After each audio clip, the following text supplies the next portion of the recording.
Hey guys, NCS Fan 001 here, welcoming you to a trophy list analysis video. Today's game, Call of Duty World War II. So this is, of course, the next main Call of Duty game. It releases on November 3rd, 2017. It comes with 51 trophies worth 1,230 points, 1 platinum, 2 golds, 10 silvers, 38 bronzes, a pretty typical Call of Duty distribution. So let's get started on the list. So I will admit, I have looked through this list, and I like it a lot from what I've seen so far. For the most part, there's a couple things I want to talk about with it, but our Platinum Trophy is VE, and that's our Platinum Trophy, so we're in all other trophies. Friend in Need, and these are all silvers. Request Zussman to toss you first aid kits 30 times. I See Movement, request Pearson to spot enemies 25 times. Praise and Pass, request Turner to toss you ammo 20 times. School of Hard Knocks, request Styles to toss you grenades 15 times. Who Needs a Pendant, request Aelio, I have no idea if I pronounced that right, to toss you, or to signal smoke and call in mortar strikes 10 times. Potato Masher, save 5 allies by throwing away a live enemy grenade. Chain Smoker, disable 50 enemies using smoke grenades. That's a really weird way to express that. But all those silver trophies, because this game is not going to have health regeneration in the campaign, and there's going to be a lot more limited ammo and stuff like that. So that is a really, really interesting gameplay design, and you're going to get a lot of probably pretty easy trophies, because I'm assuming, well, I was going to say I'm assuming you could play it on the easiest difficulty, but I want to say that someone said that you automatically start on like a hardcore difficulty. I don't know how true that is, but I would assume you can probably do all of this stuff on Recruit or whatever the easiest difficulty is, and it probably wouldn't cause much trouble. But man, that's a very different gameplay design. I've got you drag 9 different allies to safety. Quarter given, get 4 unique groups of enemies to surrender, so you can actually drag allies to safety and make enemies surrender. I believe the purpose of that is to give you campaign XP, because there's like a leveling up system, sort of the way, more like what there was with like Black Ops 3. Rescuers, save 10 unique allies locked in a struggle, so I guess if they get in like a one-on-one fight, you save them there. So that's cool. Pieces of History, collect all 33 mementos, so that's our collectible for this game. That shouldn't be a problem with the guide. Slow and Steady, spend 3 minutes using focus in the campaign, so that makes it look like that's what you do when you're looking down a sniper rifle scope. That could be just slightly grindy. I don't know if you'd quite get to that, but I'm sure it's not difficult. Distinguished Service, complete the game on veteran difficulty. That's why I said I'm not sure about that whole hardcore mode thing I heard about, because there is a veteran difficulty trophy in this, so there must be difficulty choices. But that is still really, really cool that they're focusing so much on the whole squad aspect and, you know, making the game very different from the Call of Duty franchise from the past. Most notably, probably, like, the only other game that's sort of close to that would be, like, the original Call of Duty Classic, that has a little bit more of this ammo conservation and health packs needed and stuff like that. So now we get into the story trophies, and it doesn't look like there's that many story missions unless there's not a trophy for every single story mission, which is a possibility.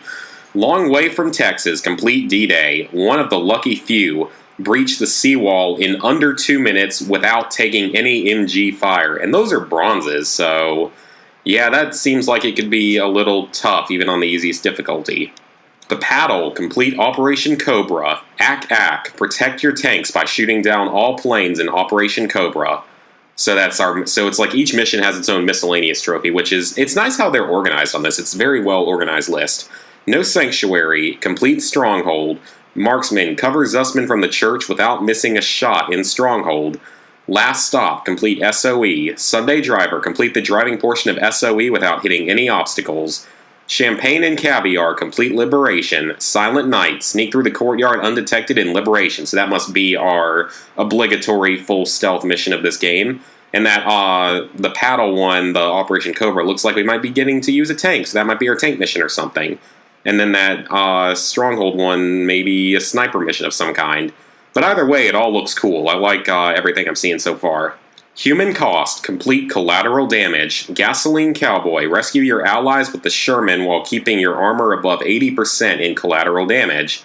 So again, like, that one's probably gonna, a lot of these trophies are probably gonna about have to be done on the easiest difficulty at the rate this is going. Death Factory, complete Death Factory. Fog of War. Sneak through the Dragon's Teeth undetected in Death Factory, so another stealth section. Our men complete Hill 493. Suppressive Fire. Successfully escort the pole charge engineer to the pillbox in Hill 493. Worst Christmas ever. Complete the Battle of the Bulge. Flyboy. Protect the bombers by personally shooting down 12 enemy planes in the Battle of the Bulge. Please don't let that be as bad as that one stupid challenge that you had to do in Battlefield 1 that was really, really annoying that everyone hated. No sacrifice too great. Complete ambush. Infiltrated. Reach the sniper perch without being detected in ambush. To the end. Complete the campaign, so I guess on any difficulty. Defender. Protect the convoy by shooting down all the planes in the Rhine. So that must be the last mission of the game. So the campaign looks very, very different from a lot of Call of Duties. I mean, yes, you have your typical complete each mission, complete the campaign on veteran, find all the collectibles, get one miscellaneous trophy per mission, plus all those really cool full campaign miscellaneous trophies that are actually really cool because of a different game design. So now we get into the crap section that I am not looking forward to. Looks like Call of Duty World War II is going to have 5 multiplayer trophies, and we all know how much I love multiplayer trophies. That was sarcasm. So we have Buck Private, get 10 kills in multiplayer online. That's obviously very easy. That's a bronze. Ricky Recruits, complete 21 daily challenges in headquarters. That's a silver. So if there's only one challenge per day, then it's going to take at least 3 weeks to get the platinum. If not, it's still going to take a while because I doubt that you can do 21 daily challenges in one day. But that's probably still not that difficult because every day it's going to be new challenges, so probably not too bad.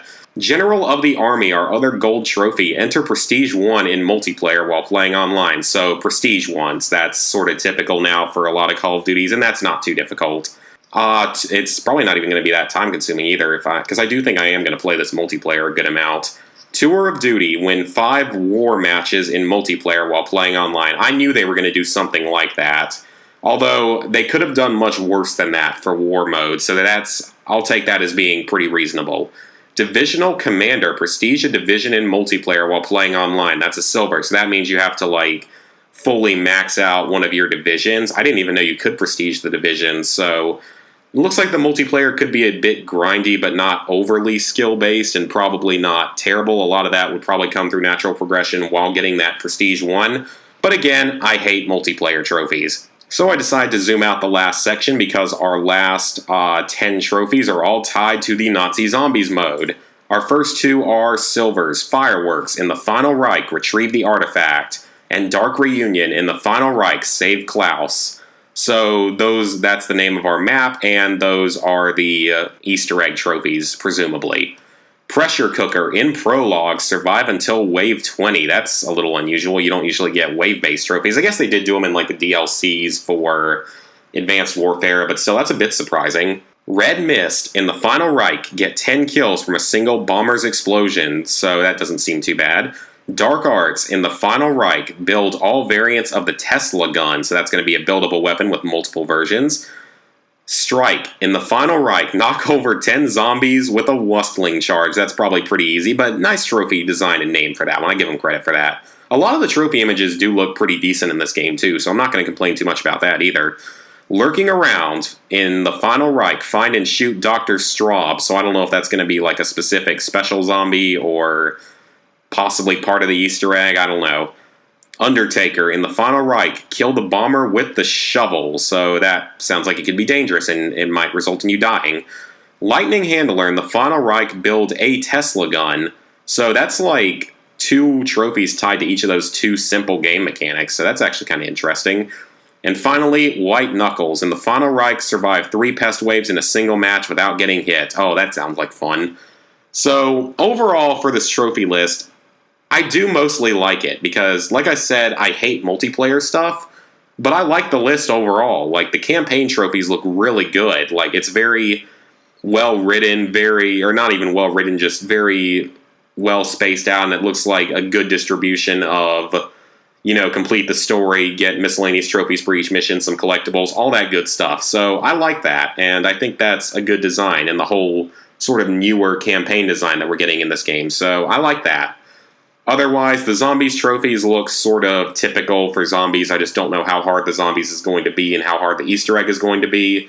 I know that at one point they said they wanted to make this by far the hardest Easter egg ever that would take a very long time for people to figure out.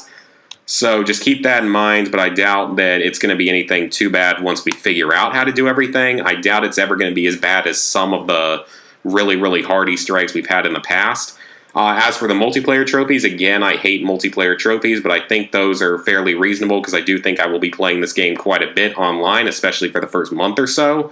So, hope you guys enjoyed the video. I'm going to give this game, starting out with a 6 out of 10, just because the campaign's supposed to be kind of different this time around.